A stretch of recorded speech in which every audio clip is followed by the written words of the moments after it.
Hey guys, you can now support this show and make your life 50% better by going to patreon.com/The System Is Down and signing up for the Downers Club, where you're going to get access to a plethora of wild, crazy, and often offensive bonus audio and video episodes of the show on a weekly basis. For more information, just go to patreon.com/The System Is Down.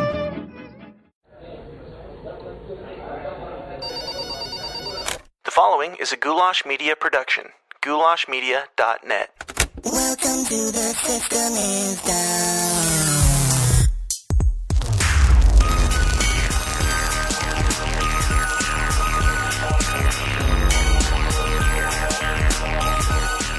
Well. Welcome back. How's it going? How's your Monday treating you? I hope it's serving you well. I hope this episode makes it that much better on your commute to or from work, or maybe you're listening to this at work. Either way. Welcome to Monday, and welcome to the show. I assume it's a beautiful day out. I have no way of knowing, but let's say that it is. Welcome back to the least comfortable show on the web. The System Is Down, the place where we talk about all the uncomfortable topics, the things that your parents don't like when you bring them up, the things that trigger people and make people scream and shout on Facebook and call people names, things like conspiracies, politics, and religion. And if you're new here, welcome. Thank you so much for listening, and go find the person who invited you to the show and just give them a big kiss on the mouth and a slap on the rear from me, because I appreciate them inviting you, and give them another one from you because you're going to enjoy it here. I think you're going to like it. You're going to like what you hear. I don't just think, I guarantee you are, or your money back. So today's episode is my conversation with the great Ole Dammegard. Ole has been on the show before, back in, I think, episode 26, when we talked about the Las Vegas shooting and some of the false flag evidence around that. So you can go check out that if you want to. But Ole is such a great guest. I love having him on. I invited him back on to talk about the JFK assassination and, the conspiracy side of that, because Ole is the expert when it comes to that. Ole is the go-to guy for false flags and for the JFK stuff. However, Ole requested that, maybe we talk about some of the stuff that he's digging into right now, because he's been working hard to expose some of the false flag clues and some of the mind control techniques that he suspects are going on in these false flags and things to watch for. So I was more than happy to talk about that, because anything that Ole's interested in, it's probably definitely worth talking about. So we talked about that on this one. And we are planning to do another episode covering the JFK assassination sometime in November, so we can put it out around the time of the 55-year anniversary of the JFK assassination. So if you want to make sure you don't miss that, go subscribe to the show on iTunes or Stitcher or whatever platform you are listening to this on. Subscribe to the show so you don't miss a single episode, because they're all great. They're all great. If you've been here long enough, you're well aware of that. Not bragging or anything, it's just a fact. But anyway, we're going to get into my conversation with Ole here in just about 45 seconds to a minute, somewhere around there. But before we do, I got to do my due diligence and give shout-outs to our sponsor, the 29 Toes podcast. The 29 Toes podcast is basically the complete opposite of this show. It's not as structured. It's basically three guys sitting around drinking beers, chatting about guy stuff and what's happening in the world, covering more of the entertainment side of things, like movies and video games and music and stuff like that. So go check them out. It's a good, chill, fun time that you can veg out on, and that can help you through your Monday as well. Their shows come out on every Sunday. So between them and this and the anti-news tonight on The System Is Down, you've got your Monday covered. You've got a good chunk of your workday covered, where you can just shut your brain down and listen to some good entertainment. So check out the 29 Toes podcast wherever podcasts are sold. And the reason why they are a sponsor is because one of their members is signed up at the highest level that you can on the Downers Club. The Downers Club is our patron program where you can support the show financially for as little as $5 a month, and in return you get a bunch of bonus audio and video content every single week. Just hours and hours of backlog of content that we've done, where you can entertain yourself for weeks and maybe months. So yeah, and that's what keeps the show going. That's what keeps these lights on. These beautiful studio lights that I was able to purchase with Downers Club money. I can tell you where all your money goes. It goes into making the show look and sound better for you, a better experience for you. If you're watching this on YouTube, you can see that my video is crystal clear, and that's because your money afforded me the equipment to make that happen, and it's the reason why we are now doing the anti-news as a live broadcast every Monday night, because we can afford the equipment to make that happen. So if you want to support the show, if you want to get a bunch of bonus audio and video content, go to patreon.com/The System Is Down and sign up for as little as a cup of coffee a month. And you will also get to hear my extended interview with Ole that will come out later today. So let's jump into this. That's enough of the ads. That's enough of the rambling. Let's get into some more structured and interesting rambling with my conversation with the great Ole Dammegard, where we talk about mind control techniques and things to watch for. So all that said, and without further ado, ladies and gentlemen, let's get weird.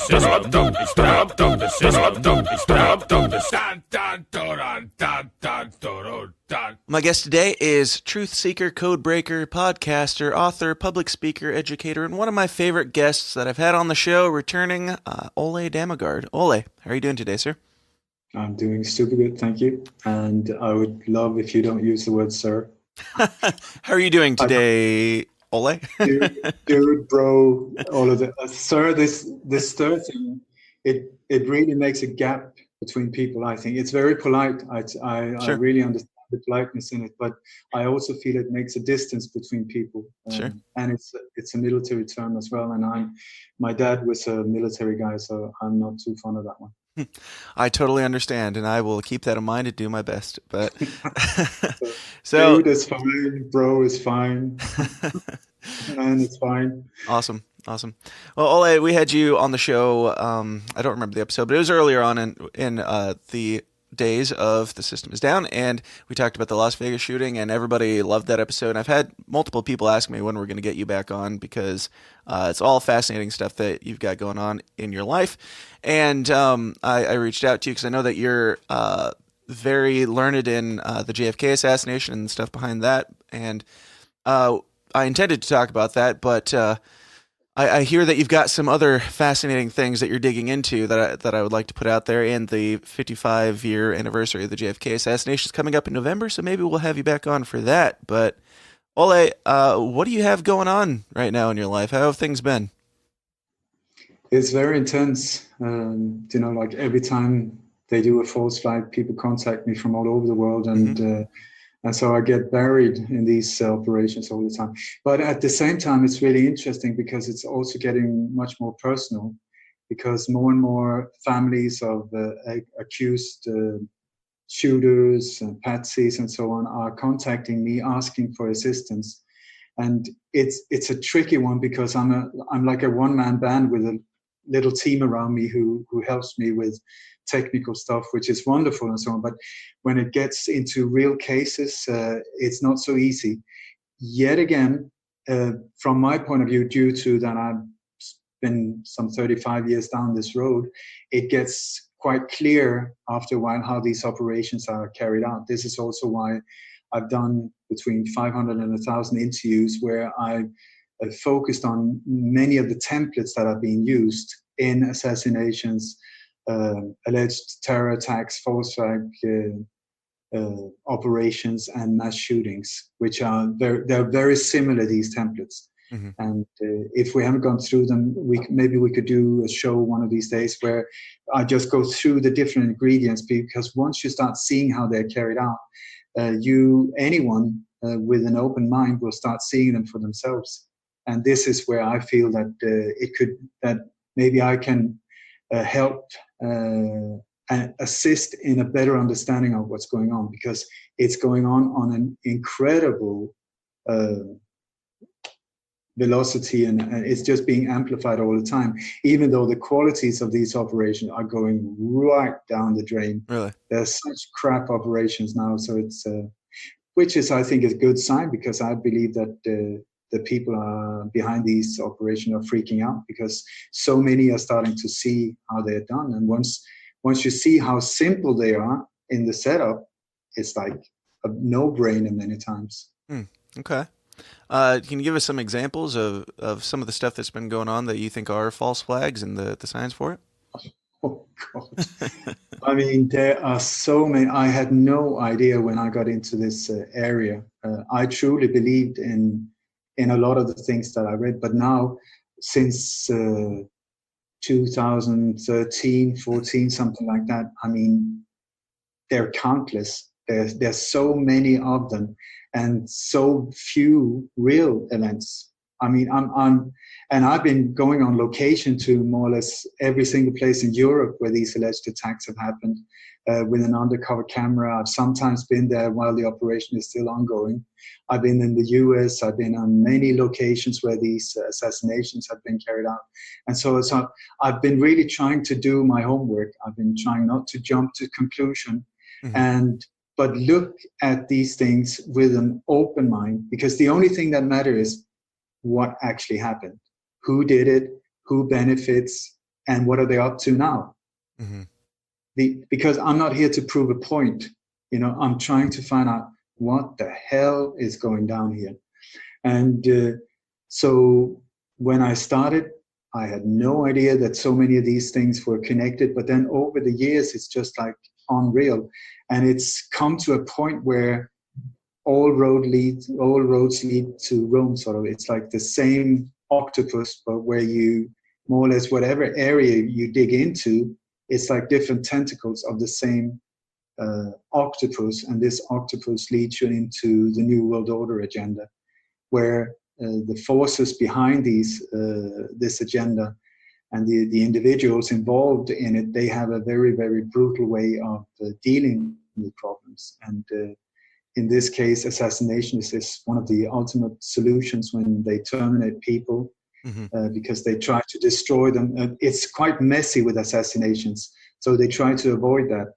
And so they try to destroy your reputation or pump up they go in through a back door into your computer, just pumps it up with pedophile images or whatever, so that when someone by coincidence happened to open up your office computer, there's like 50,000 photos of pedophile photos. This is a classic one to destroy someone. Or they transfer like $3 million into your account without you knowing it. And then, I mean, what can you do? So they leak it to the press. This guy has taken bribes, so he's infiltrated in whatever. Just check out his bank account. There's $3 million. I go like, I have no idea where they came from, and down I go. The reputation is destroyed. So there are many, many easy ways to destroy someone. Then the assassinations themselves, they're very afraid of blowback. So they try to, like hire people on a lower level, like gang members, or they arrange accidents, traffic accidents, suicides, and so on. And then the ultimate one is an elimination through assassination, a termination.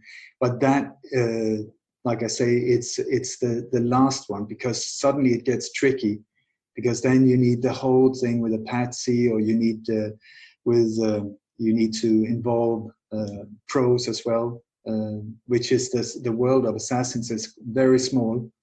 I have that from people in the world of assassins. They say that when you come up to a certain level of real pros, it's a small world. And so once you're in that world, once you start identifying these ones, you will just see the numbers that they have on the list of the takeouts. It's just incredible. So the ingredients, you wanted some of the ingredients? Sure. Okay. It's similar for alleged terror attacks, mass shootings, and assassinations. There are many similarities. One of the ones that is more or less always there is the patsy. The patsy is the one taking the fall for the whole thing. And the key element is that he's alone and crazy, or on medication, or a fanatic. The reason why they want him as alone is then by law there's no conspiracy. conspiracy actually means just to breathe together, but it's come to a point where in legal language, a conspiracy is when two or more people have, with criminal intention, are planning or doing stuff together. Right. But so they want him alone, because then if he dies on location or is suicided, then it's case closed right away. Well, he was alone and he died, case closed. And the reason why they want him crazy is because then there's no need for a motive. Right. He was just crazy. He went up and boom, he shot him. He blew up that thing because, I don't know, he had bad intestine problems or gas or whatever, and he had a bad day. So he decided to blow up that building. The official stories are often really poor. Right. So as soon as you hear about a lone crazy individual, let there be a red flag going. That's a key one. Then when it comes to mass shootings or terror attacks, every time I say mass shootings and terror attacks, please add the word alleged before. One of the key elements there is the drill. The drill is always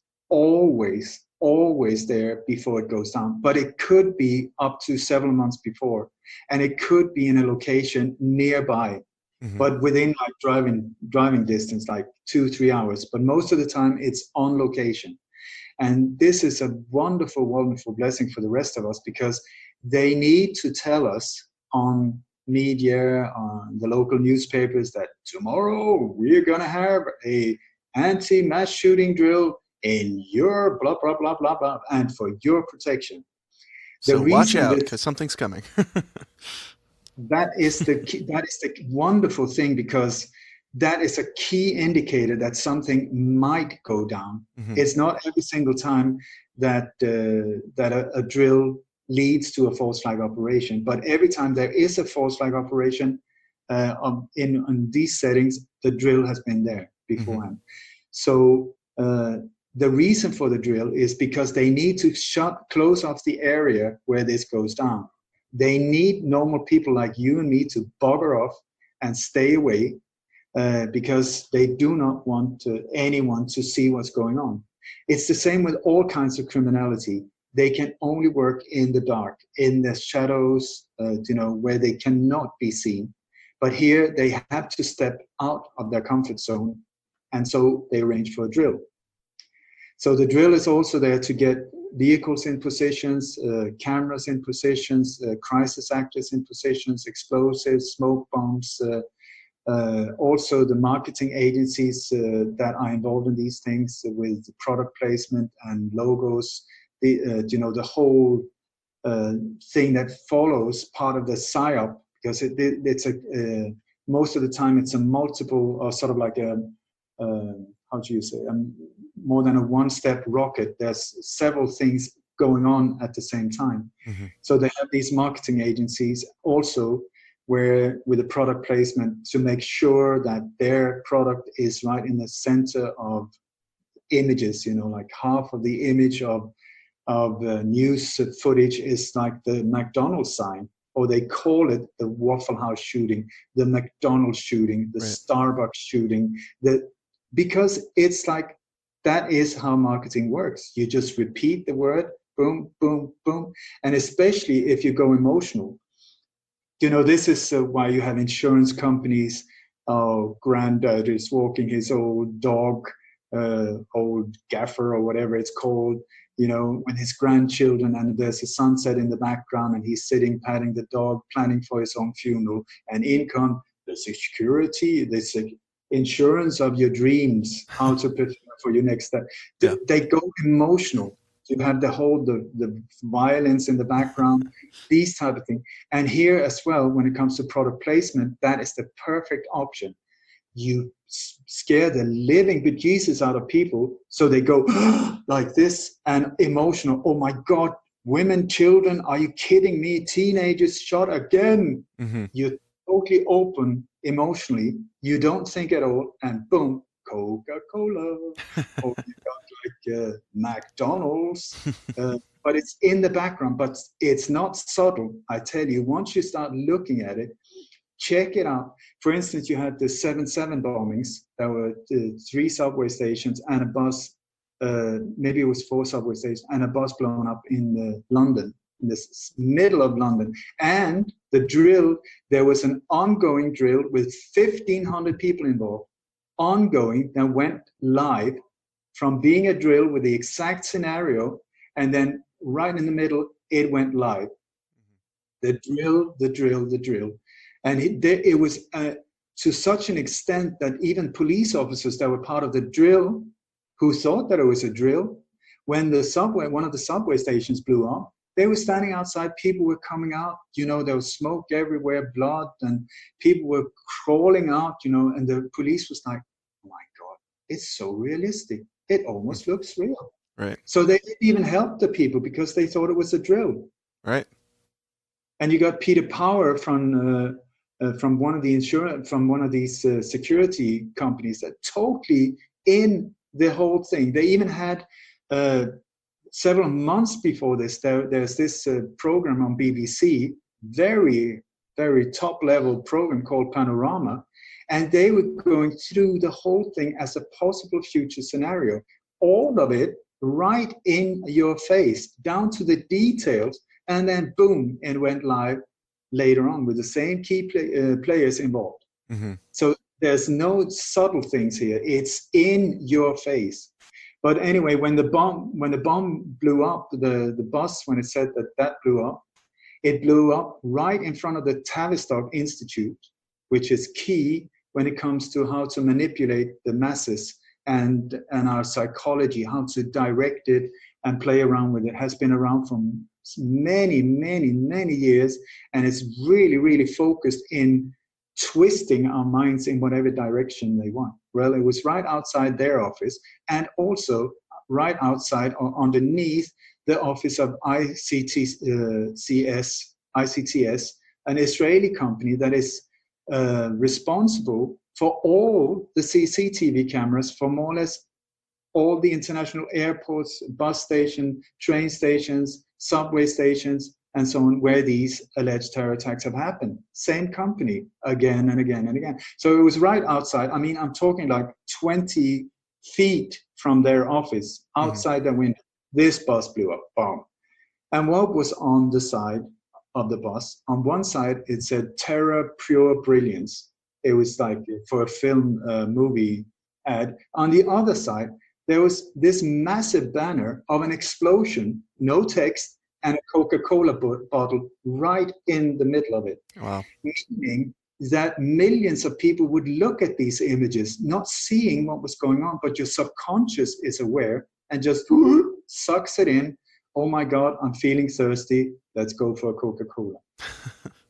That's how they do it. Product placement. Also look if there's, for instance, blood on the floor, like the Charlie Hebdo shooting, there was blood on the floor. Your eyes go there, and then right next to it, there's a Puma bag.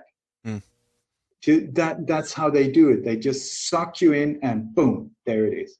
Now, what's the reason for this? I mean, are you saying that that some of these companies have something to do with this, and they're allowing or they're taking advantage of the opportunity to put their product out there, or what would be the reasoning for putting the product placement in there?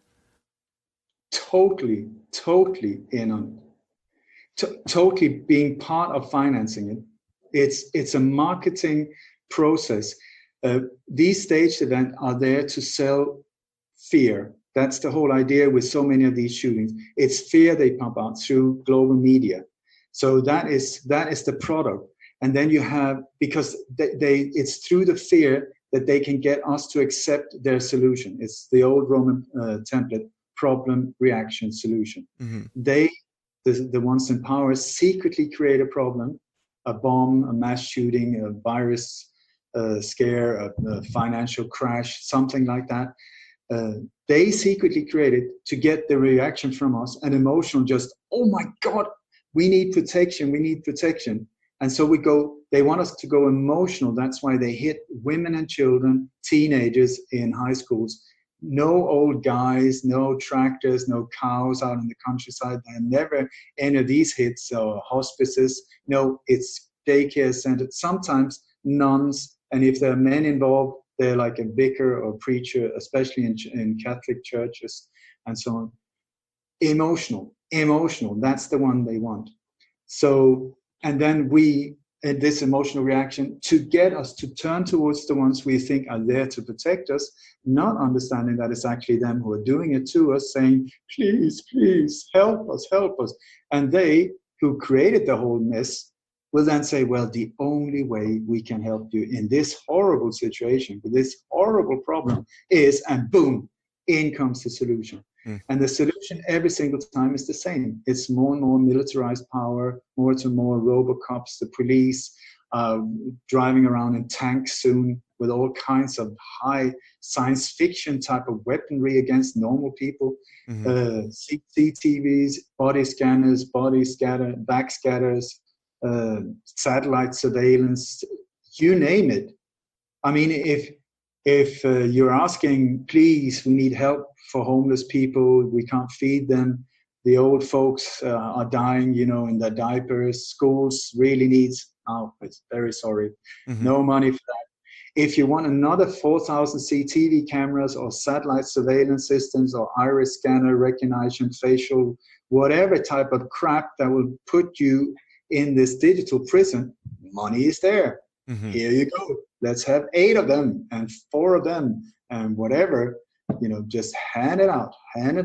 Yeah. Because it's all staged. This is the thing. It's staged and aimed at pushing us into this global prison. That's with smart cities, 5G, and a world army there not to protect us, to control us. One digital currency to keep us, once the cash is gone, we are screwed. The one controlling the credit card or the chip in your hand is the one controlling you.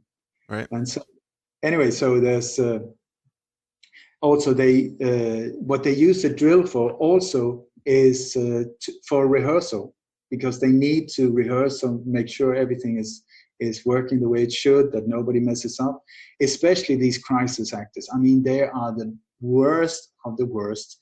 So they really need to retake again and again, and to get the story straight. Because all the good actors are already taken. They're in commercials, they're in movies, they're in theaters. So someone like me would be able to track them down right away. So they have no option but to take these really useless actors and bring them on. And so they try to keep the number to as few as possible for security reason, also to avoid blowback. And this is why we see this recycling of crisis actors. It's getting to a ridiculous point. It's like, oh my God, there she is again. Oh my God, there she. I know you. I loved you in the Parkland shooting. I loved you in the Parkland shooting. I mean, like. The mother of Heather Mayer, for instance, the alleged victim in the Charlottesville car attack, which, by the way, was never even hit by the car. She was lying down in the street next to it anyway. And also now her family says that she died from a heart attack. Her mother is the same mother as to one of the victims in Sandy Hook. Okay? The same mother, changed color. We did facial recognition. Oh, it's the dead ringer. That's her. We have another one, Noah Posner, one of the boys in Sandy Hook, 6 years old, that was killed there. Beautiful boy. Yeah. Well, he just happened to die 2 years later again in a Peshawar school shooting in Pakistan. Yeah, I saw that. Same boy, same photo, same everything. We have one of my favorite, I forgot her name now. I've seen her in 5 or 6 different ones. She even lives in Sandy Hook, and she plays the saxophone. You can rent her for parties. She reads poetry. She was even the host for a poetry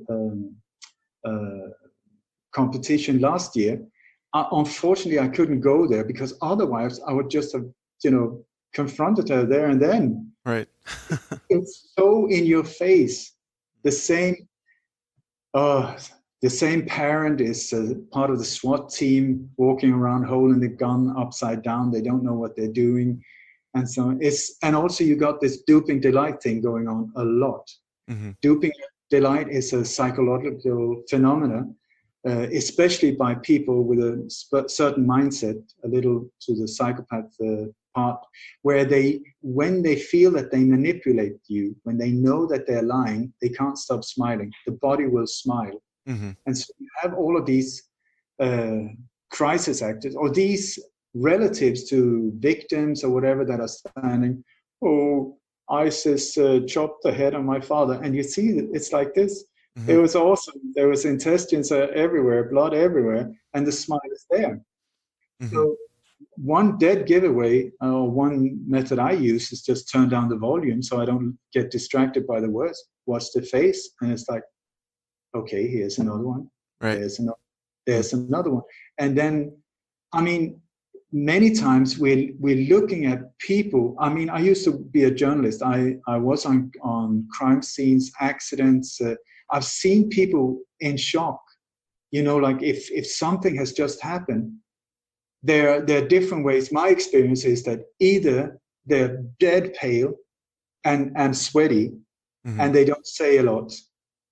You know, and these are quite dangerous because they can just suddenly fall over and die from a shock because their blood pressure just falls. Right. Of shock. Or you got somebody that they're just talking totally irrational, just like this, and sometimes about stuff that has nothing to do with it, but they don't make a lot of sense. Some people are just walking up and down like this, you know, shaking, and it's shock. I mean, something traumatic has just happened and has just knocked you out of your socks. You know, it's like massive impact on you emotionally, and maybe you lost a loved one. Here we see these people. Yes, my best friend just got half of his head blown off. I was standing next to him. I feel very sorry. And by the way, I feel hungry, but maybe we can, you know, it's like there's no emotion, there's no connection. Yeah. You have just experienced the worst thing ever, and you're just standing there talking like you had just been down the road, you know, buying a hamburger and taking a photo for Facebook. Right. There's another one. When these things happen, I mean, most people have cell phones nowadays with HD quality. Where are all the photos? Where are all the videos? We just have the official crap videos that is also taken during the drill.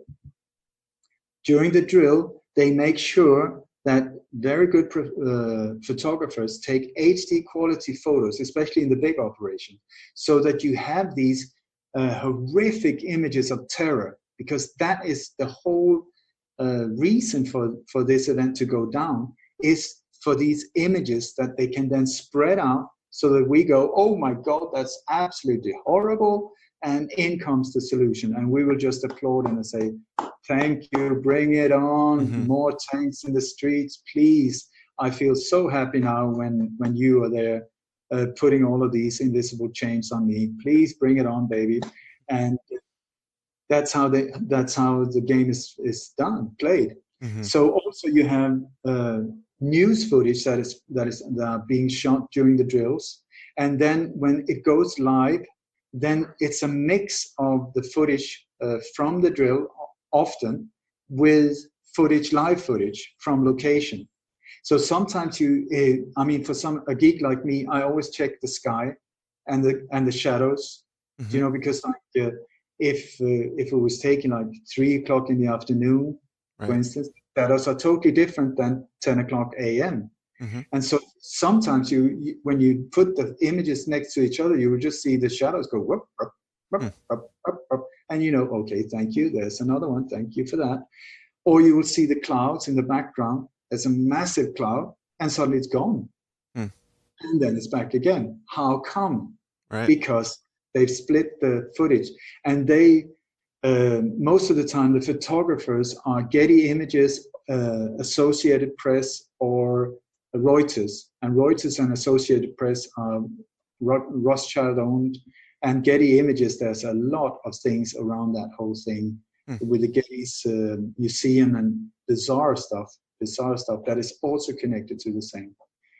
So they also do what I call the catwalk of terror. There's always someone that walks around among the victims with a cell phone, and somehow they manage to get it so blurry that you can't really see anything. Right. It's incredible how blurry they can make it.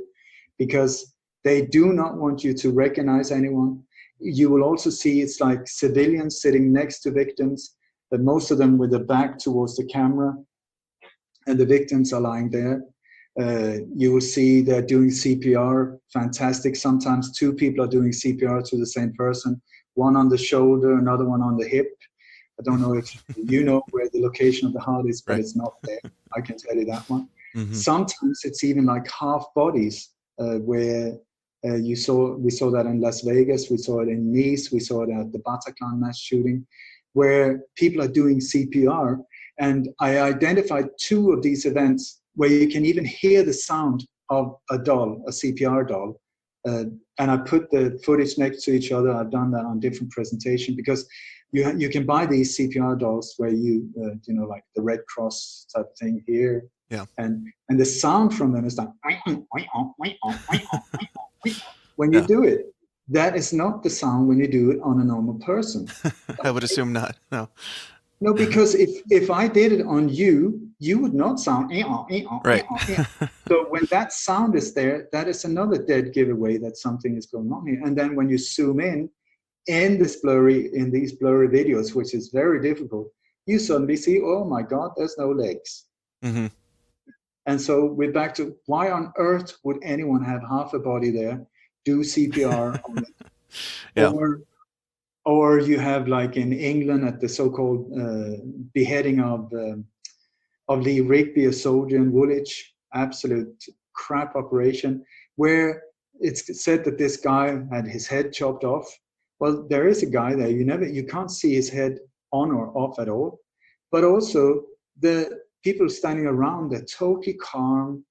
There's a body without a head next to it. There's one guy with a big cleaver, a meat cleaver, and a big knife in his hands with blood on his hand, and people are walking around him totally normal with their shopping bags on their way home.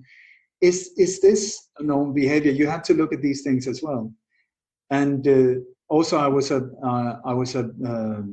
what do you call it, an extra on many film sets. In the beginning, when we moved to Spain, we moved to Spain because I had two friends murdered, and also I was threatened. So I just felt this is getting too creepy. So we left quite quickly, started a new life here in Spain, where we started from absolute scratch, no money, no nothing.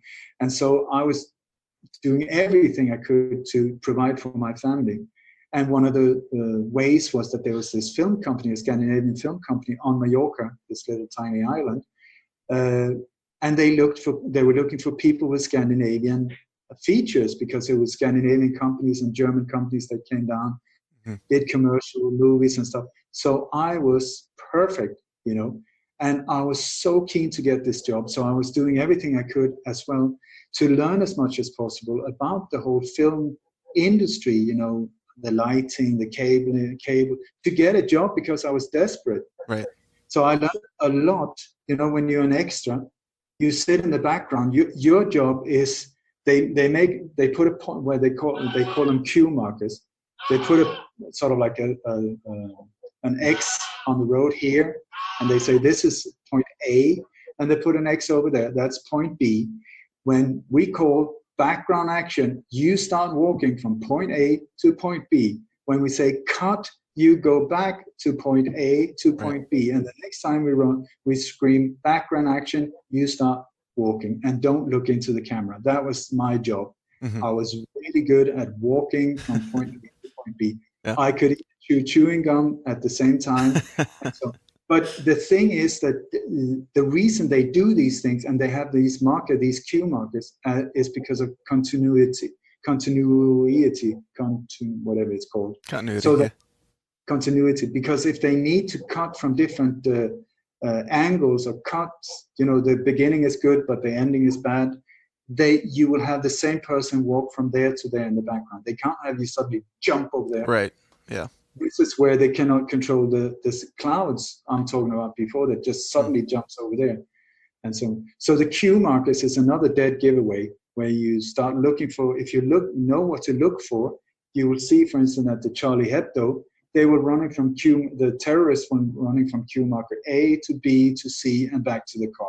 A, B, and so on. Fascinating. Now, of course, Can I go just ahead. say one more? Because there Sure. are some important ones. With all of these ones, if it is a false flag, if it is or an assassination, state-sponsored assassination, or the powers behind it, the investigation will be there as part of the crime. This is super important. So this means that when something like this happens, the people that stands up afterwards and say, our nation has been hit by an act of terror, we have to stand together in love and peace and unity, they are part of the crime, okay, most of the time. Also, the investigation that have press conferences, the police, the lawyers, the DAs, whatever, part of the crime. They are part of the crime, and their job is to make sure that nothing of the real truth get out there. Their job is to point at the patsy, point at the official story, and then deal with people like myself, send hit teams or whatever to shut people like myself up. Mm-hmm. That is their job. And then they can sit and smoke and throw dart and have a whiskey and look really busy every time there's a press conference. They're doing absolute zero. Mm-hmm. But that's their job. The job is to make us forget about it. This is also why there's so many of these mass shootings, and they're spread out. There's not two the same day.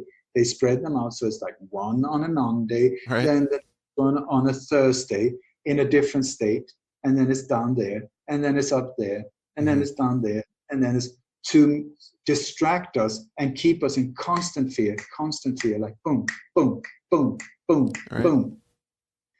And so the investigation, part of the crime. The forensic team that goes in after the crime are there to cover and clean the crime scene for any evidence pointing towards what actually happened, and then plant evidence towards the patsy. That's their whole idea with that thing. Then if we, the normal person, or people in the street say like, but this doesn't make any sense. I mean, my God, it's just, it's just fantasies that you're trying to present us. What happens then, if they can't get away with it anymore, they will then put together a commission. It will be the Truth Commission or the Justice Commission, something impressive. Mm-hmm. And this commission is part of the crime. The people in this commission will be, most of them, connected through Freemasonic brotherhoods and networks and stuff like that. They will be the same people that have been on other commissions through the years. They just change positions, just like in a chess game. This guy is the chairman this time, this guy is the chairman next time, and they play around like this. So we get an illusion of, oh, justice is being done. And the reason for this commission is to drag it out for another year. They will spend a whole year putting together like 1,500 A4 pages of documents saying more or less nothing that will bore you to tears. Trust me, because it will say very little about, it will not look into the crime itself. It will look into the investigation. Mm-hmm. And then the report will be, well, the investigation made a mistake here, but we've done a good job. And otherwise than that, everything is fine. So thank you, folks. Good night, and go back to sleep. So also, there would be a standard ingredient in these commissions is that there would be some kind of scandal in the middle of it. So somebody has made a credit fraud. Maybe they bought a bag of Smarties or M&Ms on the credit card that was for the commission, or that's a serious crime. So they have to get rid of that person and then replace it with another one, handpicked from the same Freemasonic network.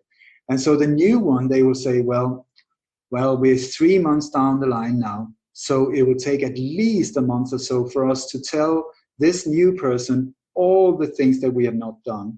So that will take a lot of time, just postpone the whole thing. Also, they leak out stories to the press, so that in the false stories pointing towards the patsy. Mm-hmm. So in the end, we're like lying in the back of the corner, just give me a break. I can't take it anymore. I don't even want to hear about it.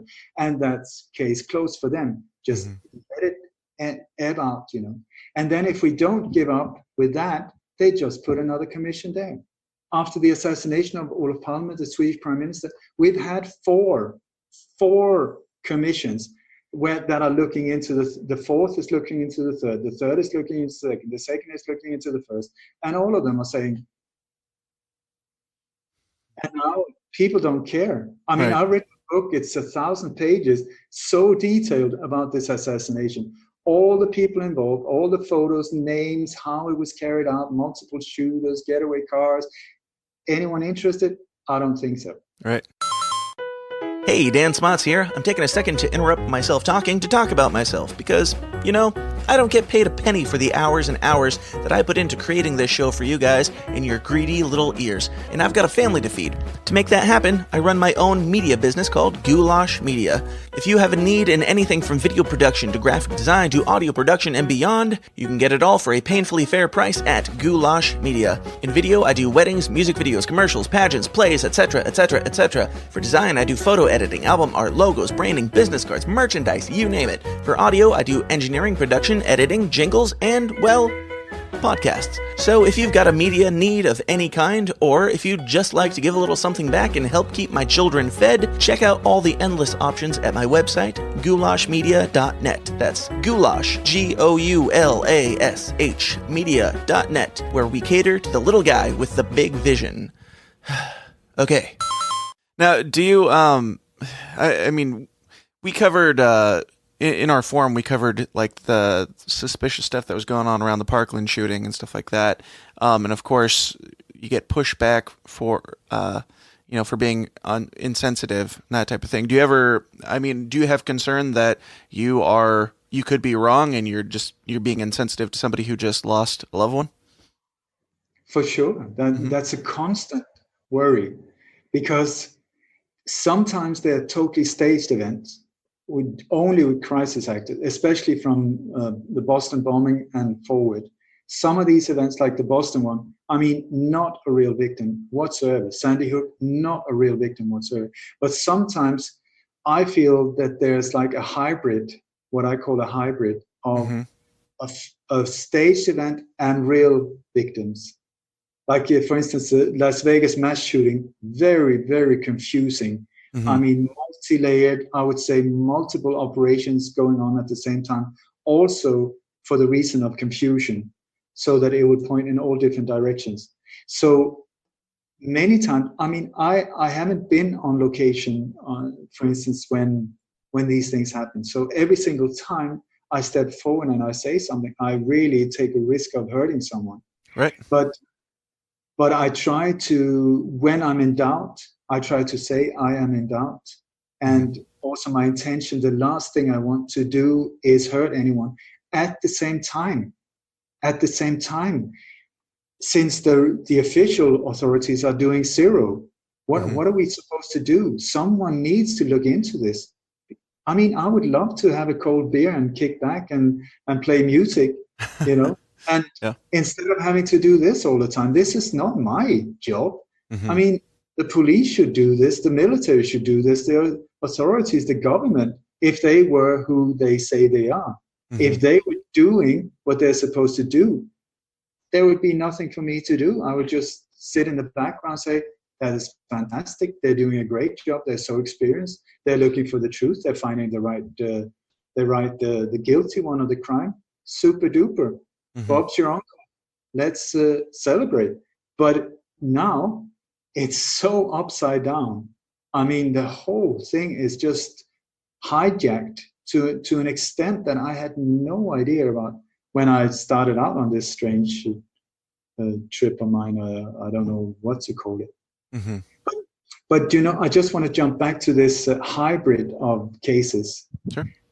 I've also said every single time I'm talking about these operations, and I've looked into I don't know how many, and I've done like 2-hour interviews on so many of these cases where with images and photos where just in great details are just pointing it out, that doesn't match up, that doesn't match up, that doesn't match up, that doesn't. So most of the time I'm very rarely criticized because I try to do I am so devoted into doing this kind of geek job for the sake of the people being blamed also. Lots of people are innocent in prison, being rotting away, being blamed for these operations. Sure. Yeah, they're totally innocent people. Most of them are there just because they have a certain weakness mentally, so that they're that they can take the blame. They can be used in MK Ultra operations, hypnosis, and just to take the fall for it. And they're rotting away. It's awful. It's awful. Mm-hmm. But the hybrid, for instance, when the Oslo government building was blown up in Norway, it was the same day as the mass shooting on Utøya. There were on one side of the building, it was a sort of like I think it's about 20 stories high building like this, very narrow, very high, narrow. On one side, there was a whole false flag operation going on. That was where the whole operation was set up, with very similar to the Oklahoma City bombing, but it was not a bomb. It was implosion. It was some kind of weaponry that I'm trying to find out through sources in the CIA I'm working with, trying to see what the hell were they using there, because everything was sucked out. The glass was sucked out instead of blown away from the explosion. It was the total opposite of a normal happening. But like I said, on one side of the building, total crisis actors, totally staged. On the other side, I believe real victims that were just unlucky. They were walking down the street when this whole thing went live. And the drill ended 8 minutes before the whole thing happened. A drill with the same scenario. So that's how they play it.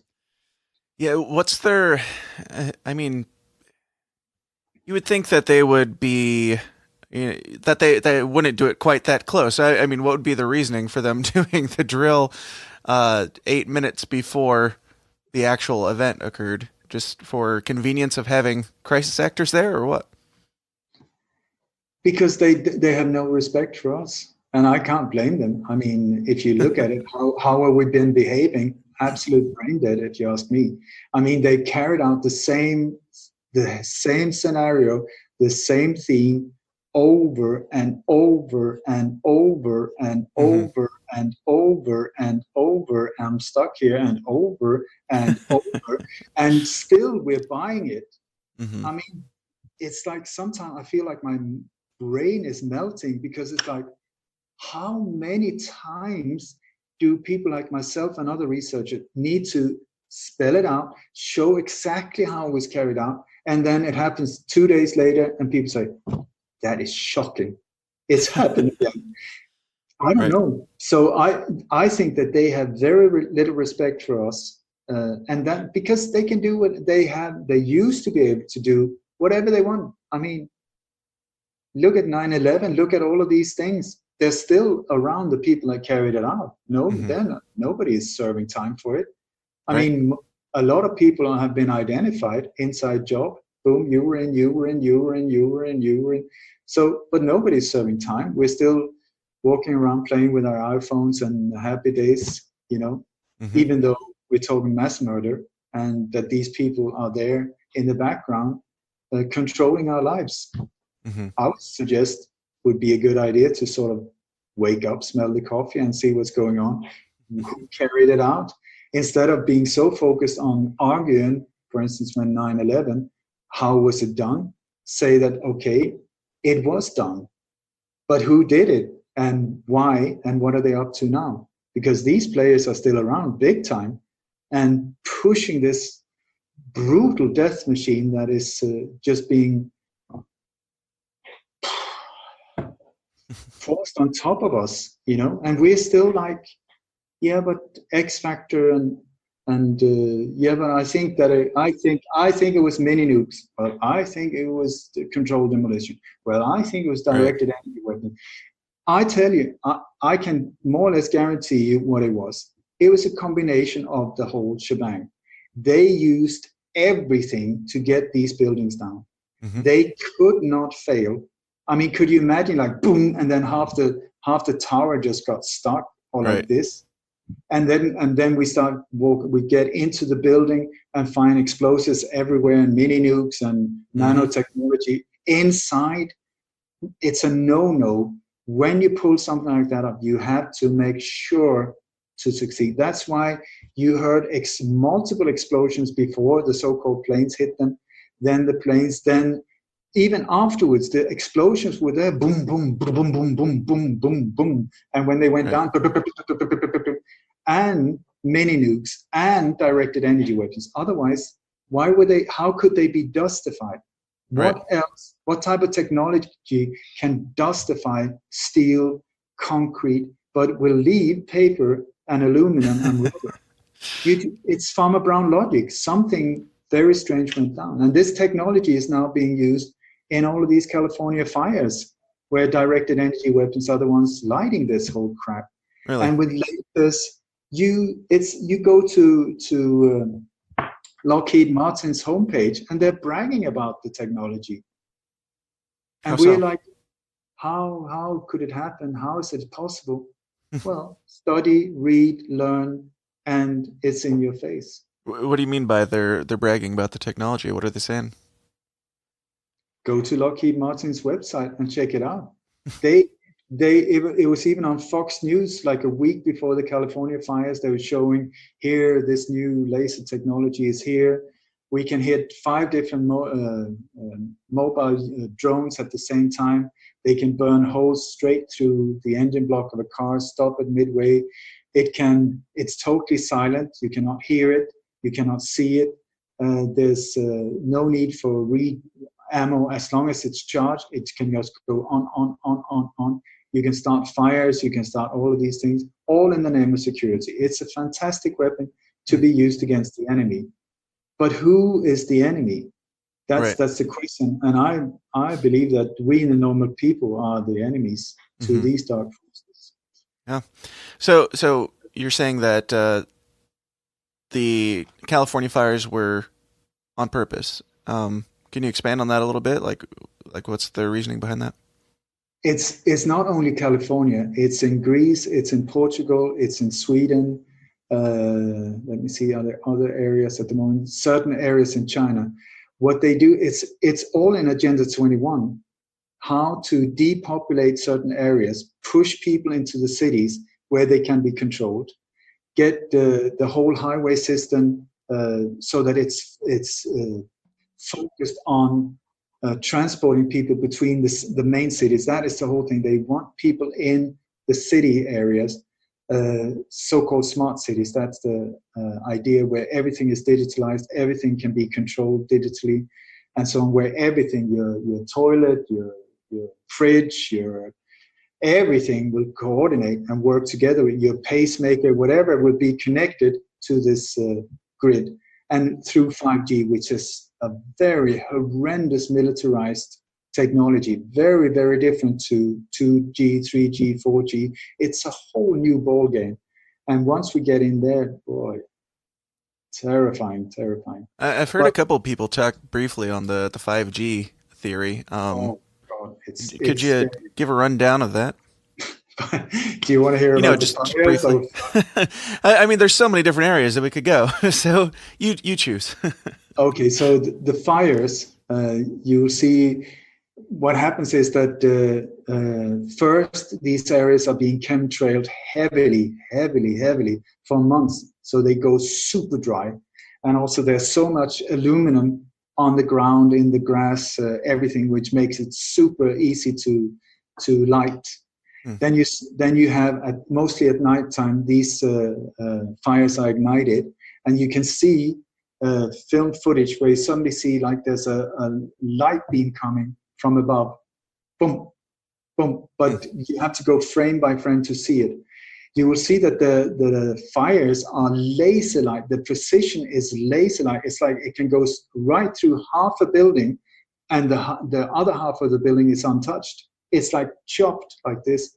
You will see that many areas, it's just the building. The buildings have been pulverized. There's nothing left. Cars have been melted. I mean, the wheels, it's just melted. You can see the aluminum is running down the road. It's totally different to normal fires. You will see trees, if they are on fire, because most of the time It's not forest fires and so on. It's buildings, especially in California. It's different in Sweden and so on. But sometimes the trees are burning from the inside out. The inside of the tree is melting. It's like, it's totally unnatural. For instance, in Sweden here, where I think Sweden is really being hammered at the moment, where most people in Sweden have absolutely no idea. They're well asleep, lullaby time, and so on. But there's more than they've been chemtrailed for years, heavily. And then these fires. Now, at one point, I don't know at this exact moment, but just a week or so ago, there were more than 80 forest fires going on in Sweden. Unheard of. It's like not even close. And you have like, I think maybe 2/3 of Sweden is forest. I mean, this country is 2,000 kilometers from it's like if you take from the south of Sweden and you take the length of the country and go south, it's all the way down to Rome. It's a massive country with a very small population where I had to grow up. But such a big area of that is forest. And with these fires, and it came to a point, it's problem, reaction, solution. Please keep that in mind and see it being played out on the news in front of your eyes, because that's how they do it nowadays. They know that they can lose you, that you would go to the next channel, and so they need to deliver. So they will interview somebody on location. The eyewitness that is part of the operation would say, "Oh, it was so horrible," to get the emotional reaction. Women and children were lying with no heads, and there was blood everywhere. People were running, awful. So you go in your home like, "Oh my God, Maggie, did you hear that? That's awful." That's the reaction, okay? And then the reporter, who's totally in on the operation, will serve you the solution. Super important. You can see it being played out in front of your eyes. Please be aware and look at the next time this happened. So the reporter will say, "Well, this just calls for an anti-gun, this, or this type of weapon needs to." Now it's laser sight with this gaming thing in Jacksonville.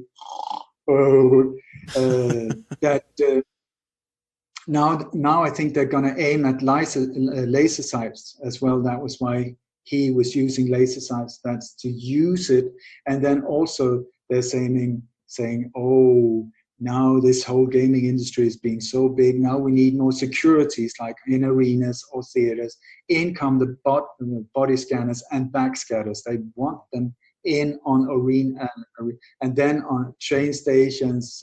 They're expanding this whole thing. Soon it will be libraries and your local supermarket. And when you go home, you will have to go through a body scanner before you go to bed. I mean, they're pushing it. And you will see the same people, the manufacturers of these technologies are the same people as behind the terror acts as well. So, but also you will see that according to Agenda 21, which is an agenda, the New World Order agenda, that's more than 100 countries have signed, and there's Agenda 30 as well. It's the exact areas that they wanted to depopulate, to take over, and also push people away. This is where these forest fires are happening. There's no logic, like if you look at the California fires, if you have one fire and due to wind and so on, it could spread to a nearby area. That is how a fire spreads. It goes like this. Sometimes they try to stop it, but the winds and so on. That's how a fire spreads. But here, fire, and at the same time. So I was just saying this problem, reaction, solution. So in Sweden, the firefighters, or the chief of the firefighters, he said, "Well, it's beyond our control. The only solution can only come from above." And he went like this. And then the next program was about cloud seeding, on how through geoengineering that you could get the clouds to rain on command. In comes chemtrails as a solution. Do you see how it's played? Right. Doom, doom, doom. And we're saying, that's fantastic. Rain, make it rain. Thank you. Save us. And by the way, then you can just continue with the chemtrailing and we will applaud them. Look, the firefighters are here. Fantastic. I'm not Right. feeling too good and I have this awful cough, but at least the fire's out. Right. I'm sorry if I ramble on, but Oh, you're fine.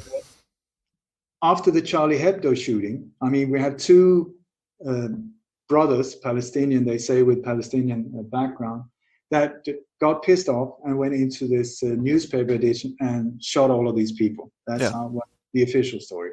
Okay. So you would think that, okay, what could that be? A problem, you shoot journalists and people that draw cartoons, the same theme that had been used in multiple other operations, identical, the Copenhagen shooting and other ones, this that they were making drawings of Muhammad, Okay, that was the one. Yeah. So then you have the reporter. So what happened? Oh, it was horrible. They went into the newspaper and they shot all the people. Oh, that's awful. Okay, the reaction.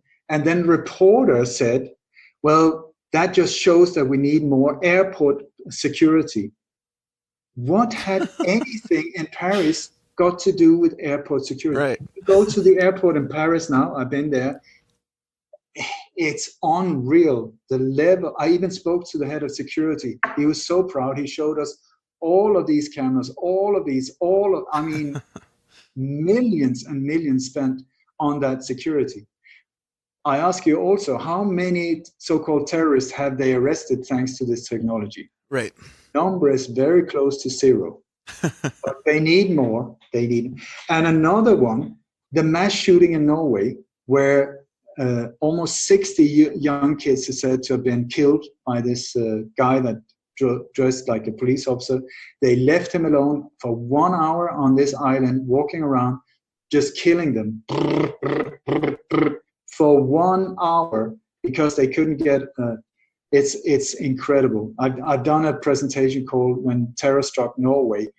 It's like watching Monty Python. You cannot believe it. Because it was meant to happen. They kept everything in the background on standby until the whole thing was carried out because it was an inside job. So the head of the secret police in Norway, what she said after this mass shooting, she said, it really is a tragedy. They always look like they meant it. And by the way, this would not have happened had they been microchipped. Did you see how slip that one in? Not too subtle. Not too subtle, but when you're emotionally like, oh my God, right. That's all of these women and microchip, boom. So it's like watching a baseball game, Yeah. And open up and up with the ball. Are you ready? And pow, just hit it in there. Then wait for the next time when they, okay, and hit it in there. Boom. That's how the game is played. Wow. So I try to, by showing the templates that we have I've given you a few tasters of the template that are being used. By showing the template, I hope my intention is to break the spell of fear, that people start seeing that, hang on. I know that one. I've seen it before. That is, so that instead of you just reacting, you take a step back and you say, before I'm going to react, I'm going to take a deep breath. Maybe I'm going to take a little walk, listen to some music. Then I'll come back when I calm down and I listen again. What exactly is it I'm being told here? And who benefits from me believing it? And it's often in your face. Do you know, like this gamer shooting that just happened yesterday in Jacksonville? Listen to it. For one of the things, if you got time, I just wanted to mention the shoes and bikes as well, because they're triggers. But in it, also, the reporter says, we'll be back in an hour for more programming. And you're welcome back at 6 o'clock for more programming. That is the wording, the exact wording. What are they saying?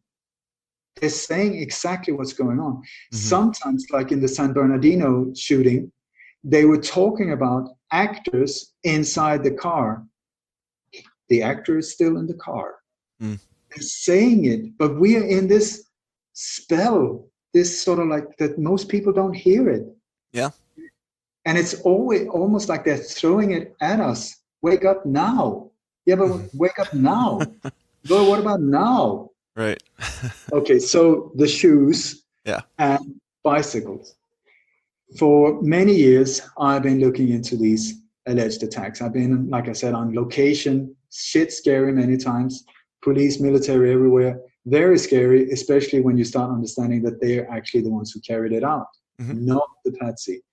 So one of the things, I had perfect order in all my stuff. I got like 2.8 terabyte of perfectly systematic, categorized evidence, whatever, on all different cases, hundreds and hundreds and hundreds, which you can also access through my website, Light on Conspiracies, if you sign up for it.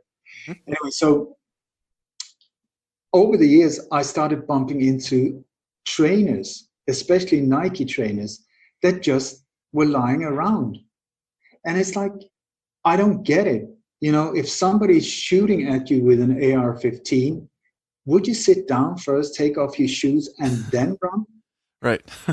When somebody is trying to hit you with a truck, would you say, please, Mr. Truck Driver, can you just hold on for a second, take off your shoes, put them in a strategic position inside the crime scene, and then run for it? Right. Or get hit once your shoes are off. Yeah, so, it doesn't seem like it's that normal for people who are running away from something to lose their shoes. Seems like that would take some effort. Dan, I'm not making this up. I'm just like, for a long time, I thought, there's another shoe, and there's another shoe. Yeah, after you were on the show the last time, there was the truck incident in New York, and I started seeing the things that you were talking about, the bicycles, the shoes, and the bicycles looking like they hadn't been touched, just laying there on the side of the road. So it's crazy. So the shoes, the more I found them, the more I started saying that this is not normal. And also they're lying inside the crime scene, meaning it's not people from the outside that have thrown them in there or just put them there as decoration.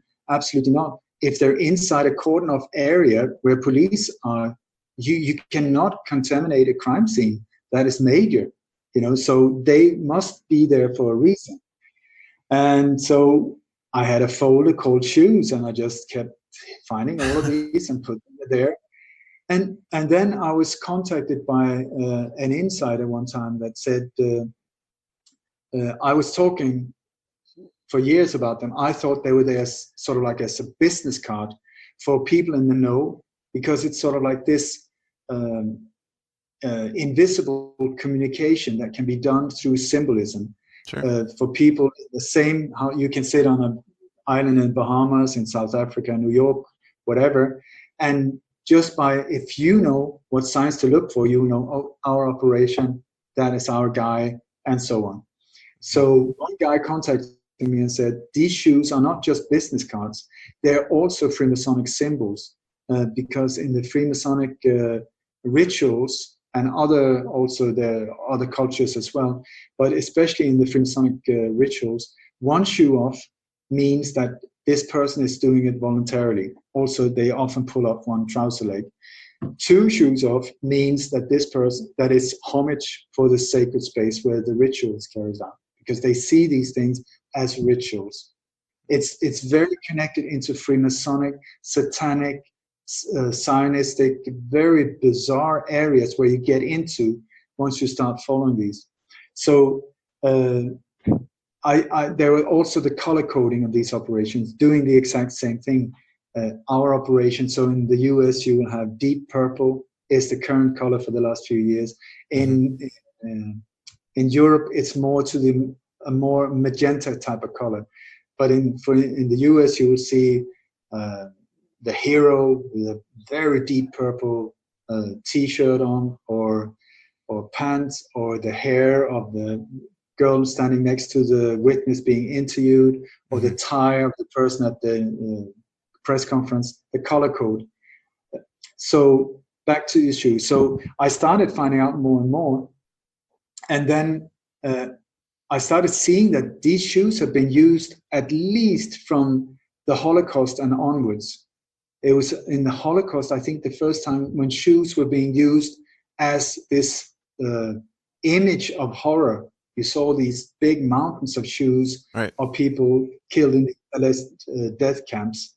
So that was it. And then the more I looked, I found similar images from the Vietnam War, the war in Korea, the Six-Day War, the Balkan War, the shoes.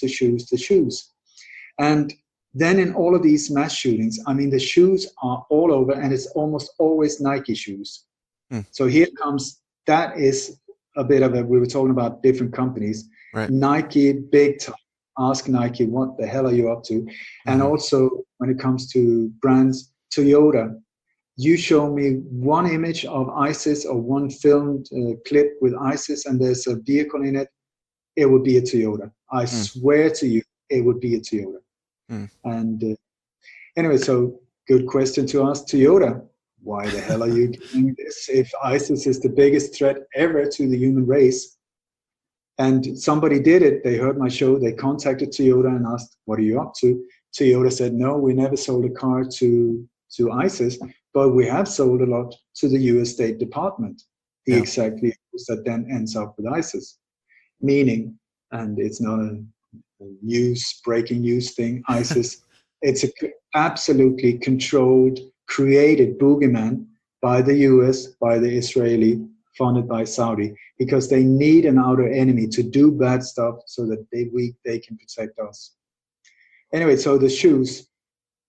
Then Cody Snodgrass that you had on, I believe, he and I was doing a show together, and then he suddenly came and gave it a whole new level with these shoes, because he said he knows a lot about MK Ultra. I think he's been part of breaking down people into becoming assets and so on. And what they do is people are put through absolute hell. They're being tortured, tormented, raped, abused, you name it, to break down your personality, your inner self, into multiple personalities. That's the whole idea, to break you up, because when the pain is too intense, this personality just said, well, I'm out of here, bye-bye, and boom, suddenly a second personality is created. And then that personality, if you do it in the right way, the way they do it, can be triggered to be activated. And the way they trigger these to swap between personalities, where they can be controlled as an asset, to become a patsy or an assassin or whatever. The way they do that is through symbols, through words, can be a song and something like that. But the symbol is very important as a trigger. They need a trigger. And so if, for instance, somebody would be tortured over and over and over and over again to accomplish this, and at the same time, every single time they would hold up the same type of symbol in front of that individual. It could be like two swimming dolphins, an upside down pair, whatever, as long as it's the same symbol. And so what Cody suggested, and I think he's spot on, was that these shoes have been put there every single time we have a traumatic experience of a violent thing or something that is connected to death. They just put the shoe there, because it needs to be a neutral, daily type of item that is just there, so we won't suspect anything. If, for instance, if it was a pink umbrella and we saw thousands of pink umbrellas, after a while we would say, there's a lot of pink umbrellas around out there. But when it comes to shoes, they're just there.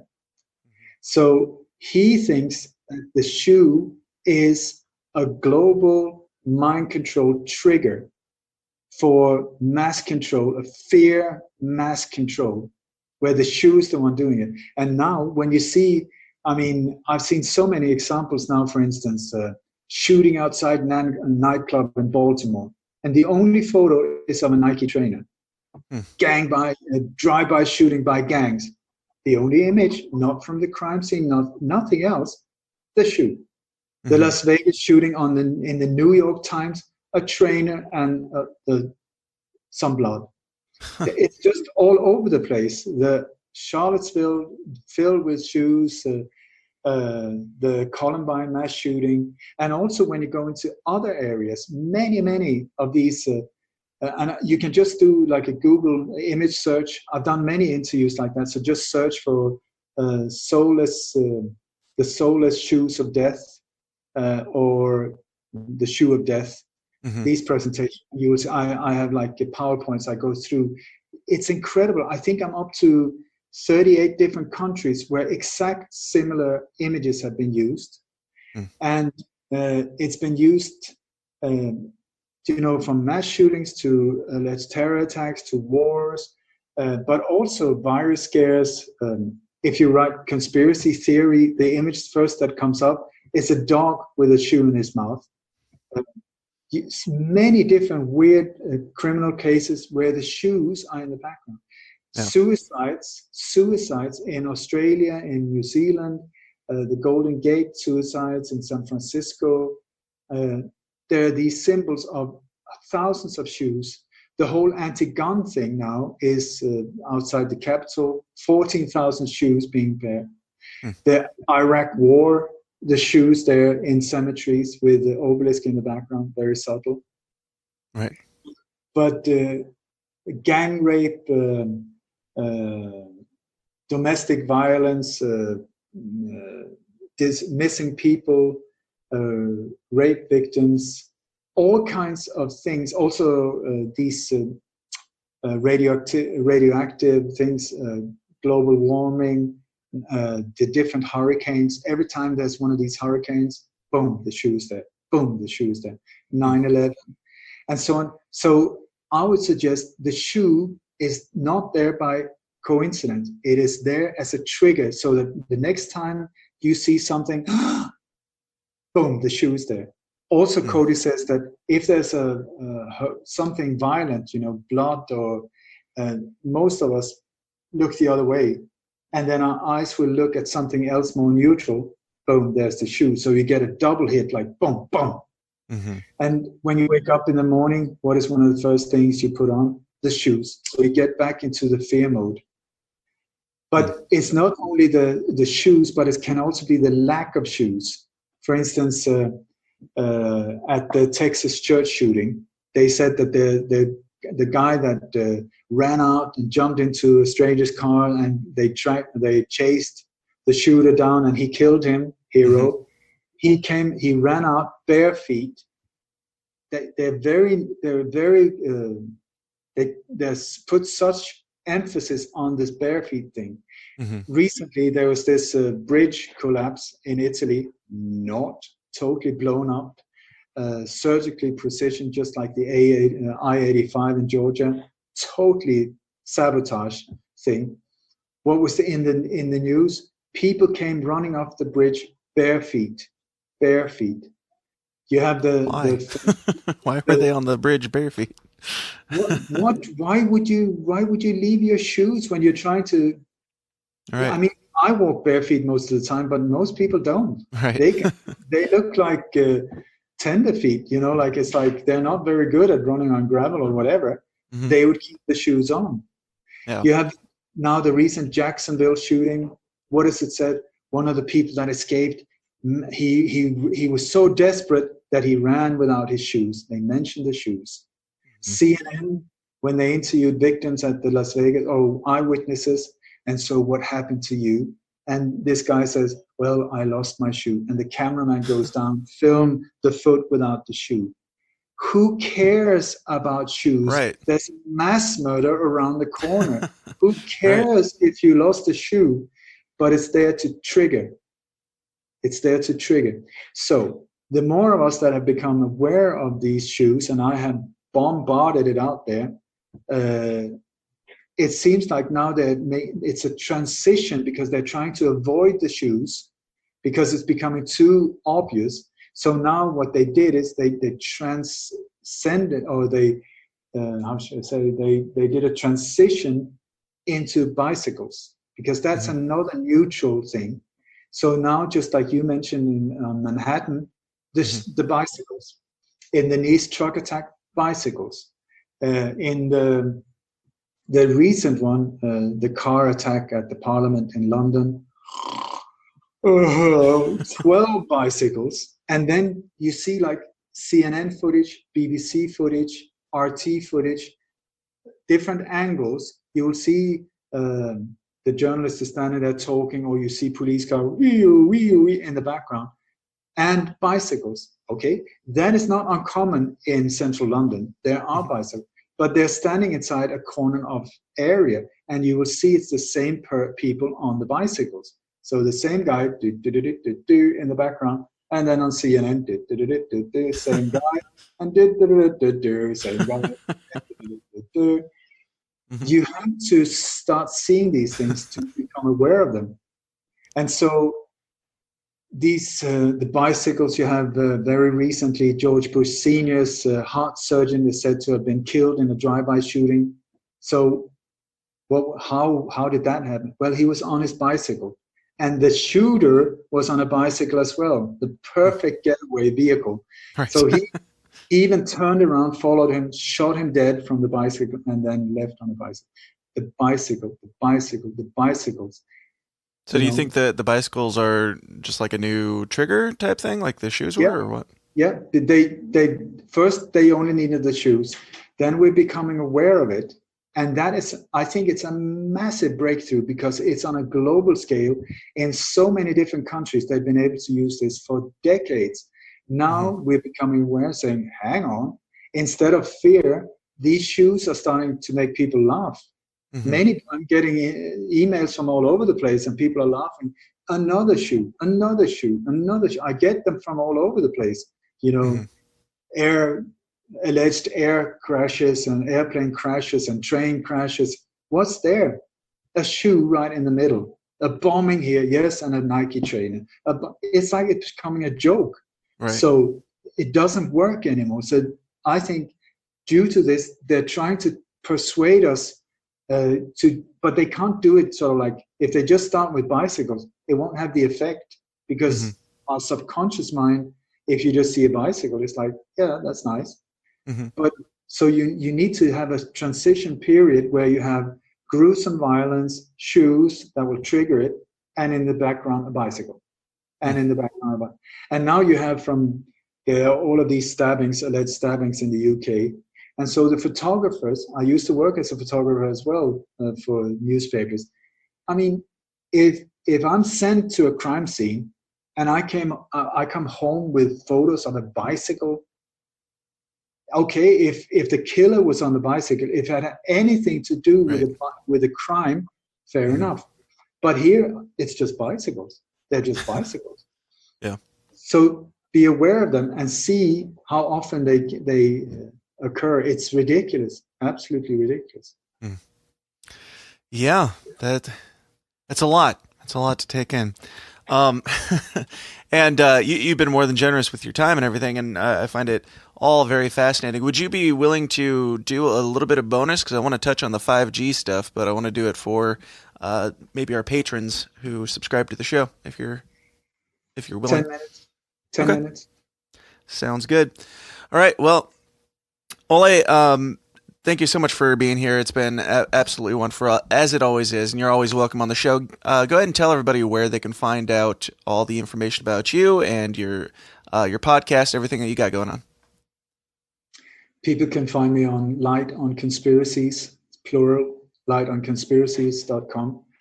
That's my main website. It's a website that I and my little team are putting extreme effort into because we are trying to make it sort of like a one stop where you can get information from all different kinds of areas, but hopefully very trustworthy information and so on. So, and it's working out really well. We're getting a lot of really nice feedback.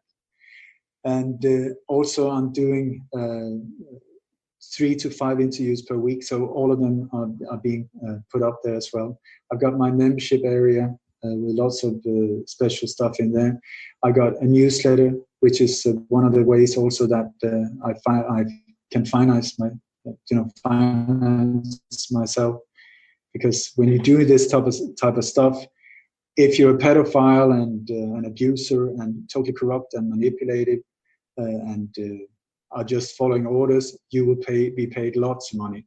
If you try standing up against these dark forces, they will try to destroy you. So not easy making a living and taking care of a family at the same time. In this newspaper, I want to say that I predicted 15 of these false flags up to date, up to 2 months before they actually happen, due to the fact that they secretly leave hidden clues in our face about upcoming events. I was not aware of that years ago. I am now, and that has helped me to start learning the language. And my last name, Dammegard, has actually now become a verb in many areas where people are Dammegarding, trying to find these clues about upcoming events. So in my newsletter, you can also compare, this is what I predicted, and boom, this is what happened. So you can see sometimes up to 2 months before, where I point out the exact location, more or less. That could be the next one, that could be and then when it happens. So I'm on Patreon as well. Donations, it's extremely appreciated. And I say, if I'm successful in stopping these, I know that I personally stopped at least 2 of these major ones. I can do a whole show about one of them outside the Bilderberg meeting 2014, which I think is a really fascinating event that was stopped.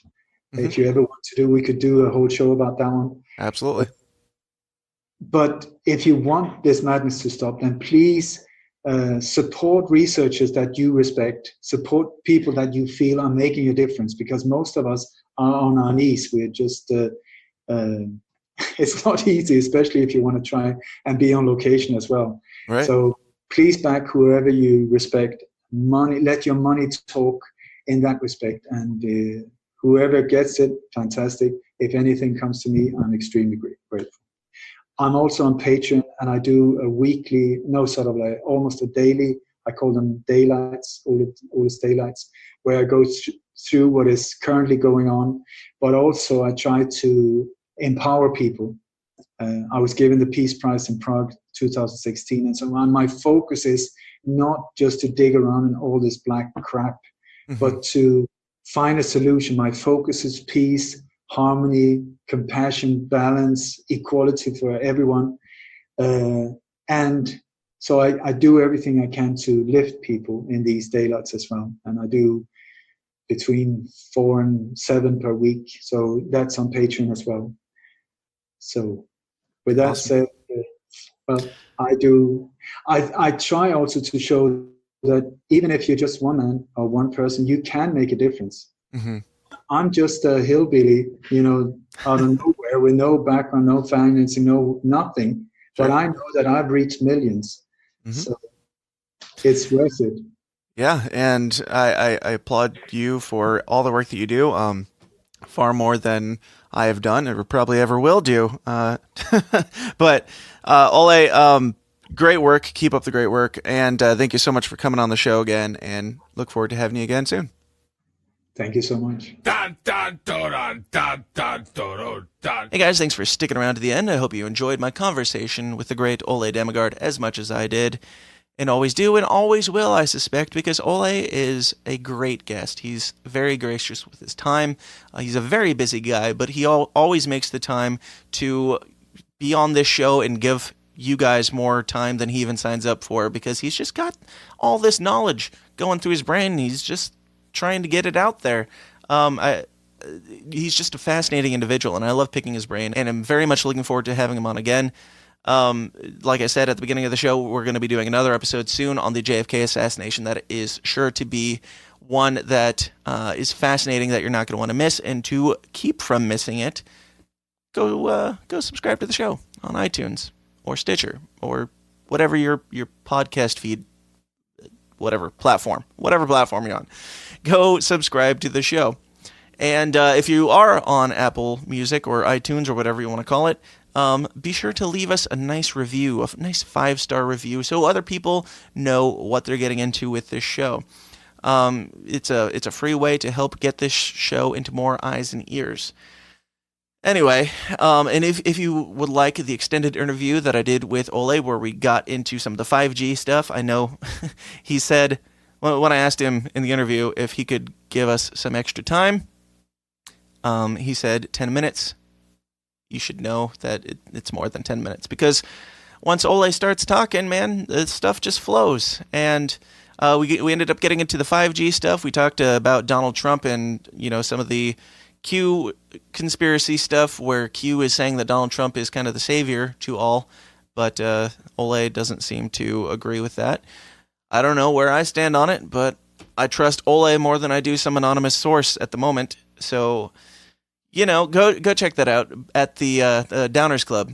I'm losing my train of thought. I'm just getting totally sidetracked here. But yeah, the Downers Club. Go sign up for the Downers Club. Help this show keep getting bigger and better and get a bunch of bonus audio and video content for yourself by going to patreon.com/The System Is Down. Also, can't even talk. Gotta slow down. Also, be sure to tune into the Anti-News live tonight. It is the new show that we're doing on The System Is Down. It is a live broadcast of where Craig and I just cover things that are going on in the world, and we do so in our own dark and twisted comedic way. That broadcast live every Monday night at 9 p.m. Central Time. That's when it starts. That's when we do the pre-show, and the official show starts at 11 o'clock. Get it? Yep. Tomorrow's 9/11. And, we're going to have a good one tonight because, of course, we're going to be talking about some 9/11 stuff. So be sure to tune into that. To make sure you don't miss it, either go to antinewslive.com or you can go to tsidpod.com/forum and join the System Is Down forum. The forum is the place where all the weirdos come together collectively and just share strange ideas and their takes on what is happening in the world. We have a lot of differing opinions. We've got Christians and atheists and maybe some Buddhists and who knows. There's nothing that's off the table. We've got Democrats. We've got hardcore leftists. We've one or two. We've got right wingers and a lot of libertarians and stuff like that. All thoughts are welcome, but it is a place where we don't bicker. We don't get defensive. We don't hold too tightly to our views. We don't name call or do the things that Facebook is known for. So again, go join that at Facebook. No, not Facebook. At The System Is Down. No, at tsidpod.com/forum. And all these links, since I can't even say them, you can find them down in the show notes and the show description. Anyway, as you're going through your week, be sure to like, share, subscribe on all the platforms, all the things that millennials do at Facebook, Twitter, YouTube, and the like. And again, subscribe to the show and leave us a review on iTunes. That would be great. I would appreciate it. And as you are walking around this week, pondering what life is and why we're here and the meaning of it all, if you pass somebody on the street that you haven't seen since high school, who was, not somebody that you were necessarily friends with, not necessarily somebody that you would want to or intend to keep up with, say hi. Have a chat with them. That's something that I've been finding out recently. I mean, it's common sense. Of course, it's the case. It's logical that they're not the same people that they were back in high school, but it seems like people have a tendency to hold on to their opinions of what people were when they were like 15 years old. We were all douchebags when we were 15 years old. Talk to somebody, and I'm an extreme introvert. I know it might not show on the show. It might not be very apparent because of what I do here, but I don't like to talk to most people, but I'm finding the value in it, and especially talking to people that I still had bad tastes in my mouth from high school about. We've all been beaten down by the system. We've all gone through the same crap. We're all still trying to figure out life. So you don't have to knock on somebody's door, but if you see somebody on the street that you don't necessarily like for whatever reason in your head, talk to them because they're a different person now. We all are. Guarantee it. And if they're still douchebags, then whatever. Second chance, but maybe last chance. I'm not saying, love that person forever and ever, but give people second chances because we're all humans. We're all in this together. Anyway, that's my motivational speech for the day. I hope it does something for you. I hope it does something for them. Give humanity a chance. I know when you look at things that are going on in the news, it's hard to give anybody the benefit of the doubt in assuming that they're not all insane, because there's so much insanity going on. But try it. Individuals are okay. People on the whole, they're crazy. And if you want to hear about some of the crazy stuff that's going on in the world, antinewslive.com. Tune into the show tonight. That's enough from me for today. Blah, blah, blah. I've rambled on for way too long here. So, I'll see you guys all next week. If you'll have me, I'll be right back here nestled safely into your ears with some more uncomfortable content first thing next Monday morning. Until then, ladies and gentlemen, and everything in between, please question everything. Stay uncomfortable. I'll talk to you then. This has been a Goulash Media production. goulashmedia.net. This concludes our broadcast day. Click.